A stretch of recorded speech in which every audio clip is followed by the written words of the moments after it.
Hello अस्सलाम वालेकुम। तो आज के व्लॉग में मैं क्या करूँगा, आपको मैं लेके जाऊँगा जन्नतुल बकी में और वहाँ के नज़ारे आपको दिखाऊँगा।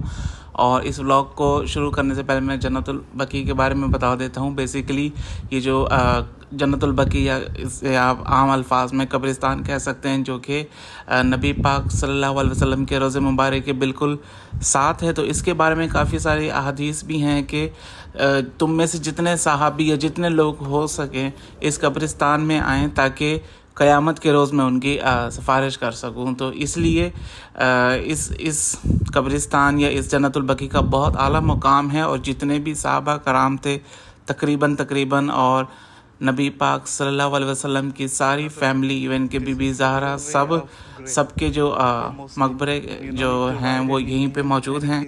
उसके अलावा जो सही तरीका है इस्लाम का वो यही है कि कच्ची कब्रें होनी चाहिए। और ये लोग यहाँ पे क्या करते हैं कि एक कब्र को जब बनाएंगे फिर उसके कुछ अरसे बाद वह उसको सीधा करके दोबारा से वहाँ पे कब्र बना देंगे। और इसकी जो टाइमिंग है, अगर आप यहाँ पे विज़िट करना चाहते हैं तो सुबह फजर के बाद 2 घंटे के लिए और असर के बाद 1 घंटे के लिए। तो इस चीज़ का ख्याल रखें, ये 2 टाइम जो है ना। So this is Jannatul Baqi. I think this is the best. This is the way of Islamic for graveyard. Rather than we having name, I think we should follow this way. But nowadays Muslim, we engrave the name, history, name, so many things on grave.